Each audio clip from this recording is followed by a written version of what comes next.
I'm currently on a cruise and I'm staying in an inside cabin with a feature that I've never seen on a cruise ship before. I didn't know my cabin would have this when I booked it, and I've spent most of this week trying to work out if I'm convinced by the trick. The cruise line I'm currently sailing on is Royal Caribbean, and they don't make cabins like this on any of their newer ships. I wasn't sure if that meant that there would be downsides that I hadn't thought about, or maybe it was just a gimmick that didn't really have any benefits. Either way, I wanted to find out for myself. Usually when you look at inside cabins on cruise ships, they're pretty similar. It's basically a big metal box with a bed in it, a desk, and a bathroom in the corner. You might find that the layout is different, but there isn't really a lot that you can do in a space this size, or so I thought. The cabins are made fully formed like this, and they're slid into the side of the cruise ship. Anthem of the Seas actually has 378 cabins, just like mine. One of the main downsides of inside cabins is the lack of natural light. You really do have no idea when you wake up if it's 3 AM or 3 PM, it looks exactly the same. You pretty much have to guess the weather and the temperature too when you're getting dressed in the morning. It isn't a big problem, but it's definitely nicer to stay in a regular balcony. When Royal Caribbean launched what is called a virtual inside, this promised to be the solution to these problems. The idea being that you would have an inside cabin with a big TV screen on the wall, which would show you what was outside and in theory trick you into thinking that you're in a balcony cabin. Some people did say that this screen actually made them feel seasick, which I thought was a bit strange. After all, it is just a giant TV, but maybe it would be more convincing than I thought. Possibly. All that I wanted was to get on this cruise as cheaply as possible, so I booked what is called a guaranteed cabin. That means that you're guaranteed to at least get the cabin type that you've paid for, but you don't pick the actual location of it. There is more of a chance of an upgrade, but you do often get left with the less desirable leftover staterooms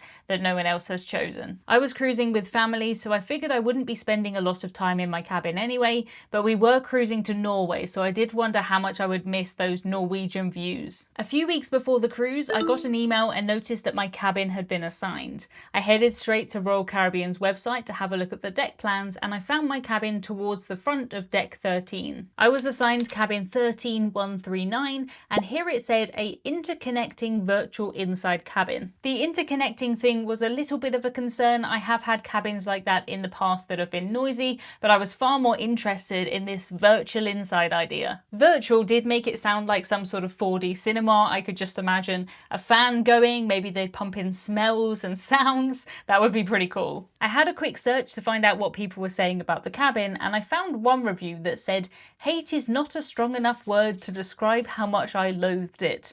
I can't imagine being that upset by a big TV, but a few people did say that it stopped the room from being completely dark, and I could understand how that would be annoying. Others said that it was the best thing since sliced bread, and I am a massive fan of sliced bread, so I really did hope so. When we boarded the ship, we headed up the stairs to deck 13 from where we came in on deck 5. There are lifts and elevators, of course, but I prefer to leave those for people who need them, and on this cruise I averaged walking up 37 flights of stairs a day according to my watch, so I'm very used to the stairs. That doesn't faze me at all. We were a little bit further than the forward staircase, and I love the modern feel of the corridors and the signs. When my 6-year-old niece, who I was cruising with on this cruise, saw this sign, she said, "We aren't there, that's under the ship," and she has a very good point. That did make me laugh. We found our cabin down the middle corridor, and I hope that meant that it would be quiet. I've had cabins above nightclubs before, underneath bars. I've been right at the front of the ship, right at the back. I'm pretty used to loud cabin locations, but I do always hope for quiet. There would be no reason for anyone to come down this corridor unless they had one of these few cabins. Outside our door were our cruise cards in a little packet, and the doors to the cabins were open. These cruise cards are what you use to charge things to in your room. It's how they know who is on and off the ship, and when they scan these, it does come up with a picture of you, so they can't just take and use your card, unless I guess they are literally your twin, and then perhaps, but apart from that, don't worry about it. The fact that the doors were open meant that I was able to have a little peek into next door's cabin. I noticed that theirs was much bigger than ours, and it turns out that this is an accessible cabin. Most modern cruise ships do have accessible cabins, which are larger and they don't have a step up into the bathroom. The bathrooms are normally more like big wet rooms, and there are lots of extra things like grab rails around the room.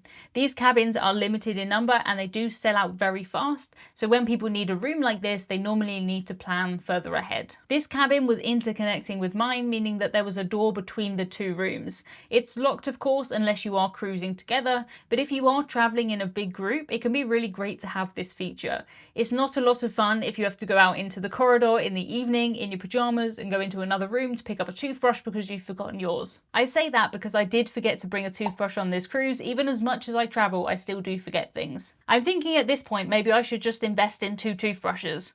I haven't done it yet, but maybe that's a good idea. When I walked into this cabin, I said wow, and I actually said the word wow. I know people often describe things as having a wow factor, but this one really did for me.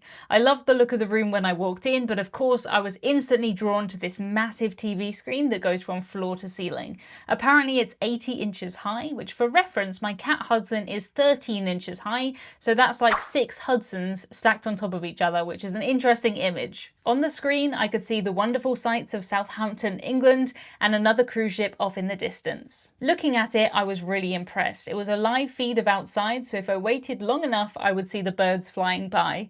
We were heading to Norway on this cruise, so I was looking forward to seeing a lot more interesting scenery than Southampton. I was so excited to wake up and to open these curtains in the morning to see where we were. It didn't take me long to realise that the camera view was of the back of the ship, but it was on the front wall of our cabin. Not that you could tell which way the ship was going from inside the cabin anyway, but I thought that was interesting to note. The cabin next to us had their screen on their back wall, which would be the side of the ship. The cabin itself felt very spacious. The chair there was a little bit awkward, but it very quickly became the chair for things that were not really dirty enough to wash, but also not really clean enough to put away. I'm pretty convinced everyone has a chair like that. Opposite that was a TV, a desk with a massive mirror that lights up, and a kettle. I definitely let down my British roots on this cruise because I didn't even have 1 cup of tea. I had an unlimited soda package on this cruise, and I was busy making weird and wonderful combinations of drinks from the Coke machines. The bed looked big and comfortable. I noticed that there's a plug by one side, so if you do ever stay in a cabin like this,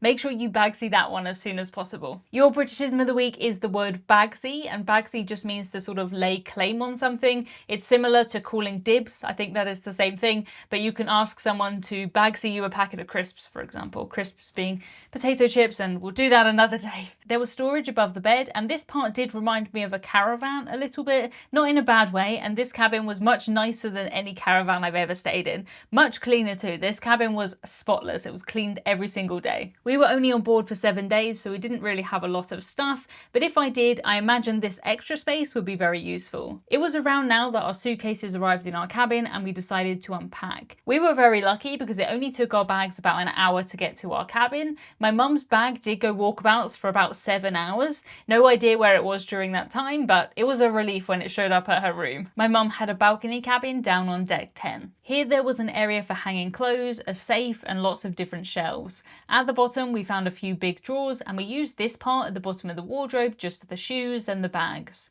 We put our suitcases under the bed, and as the cruise went on, I would just wear my clothes and then put them straight into the suitcase.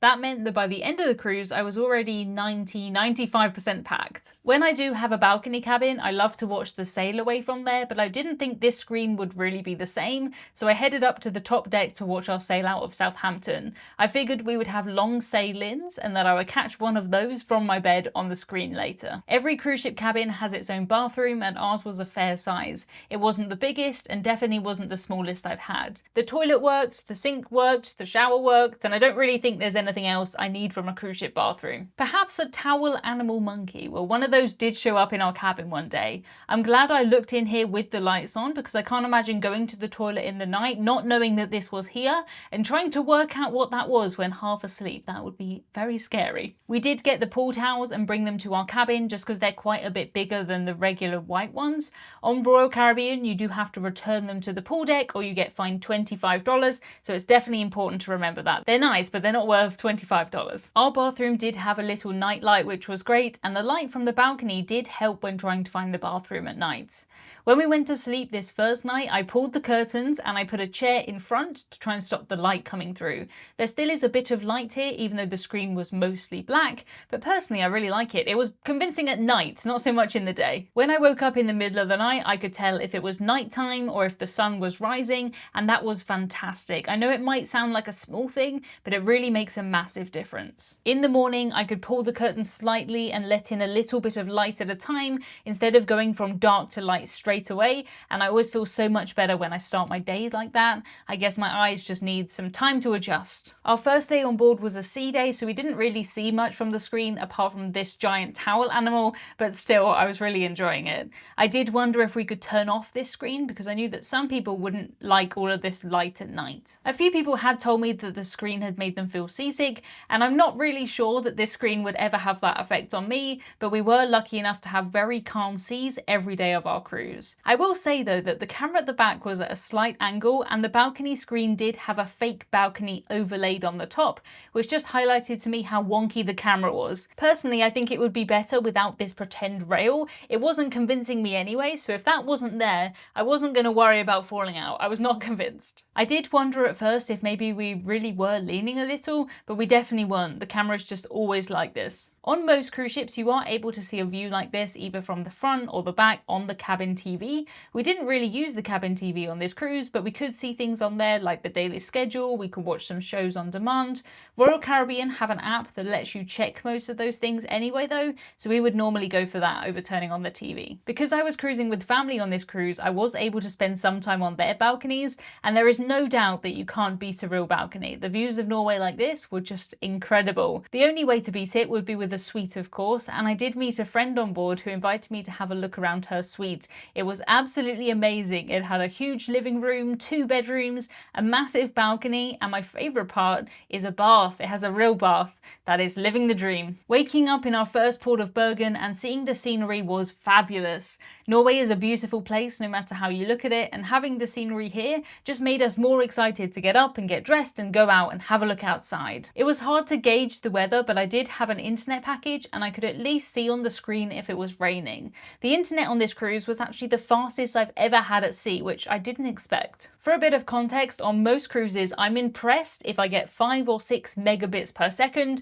and I'm pretty used to having 1 or 2. On this cruise I had 110 megabits per second. That's very, very fast. On formal night I did try to pose with the balcony the same way I would if we had a regular balcony, and I'm not sure it convinced anybody, but it was fun to pretend. I have heard since that some people did have remotes to turn off their TV screen, but we didn't have one in our cabin, and every other person I spoke to on the ship said that they didn't have a remote either. I'm guessing you could ask your cabin steward to turn it off for you if you really wanted it to be very dark, but we definitely didn't. I much preferred this cabin to a normal, completely dark inside. If fresh air is important to you, but the sea views aren't, there is actually a balcony cabin that fits that. I know it does not sound possible, but it absolutely is. I had a cabin just like that on a recent Royal Caribbean cruise. To find out what I liked about it and what problems we had, check out this video next. I'll see you there.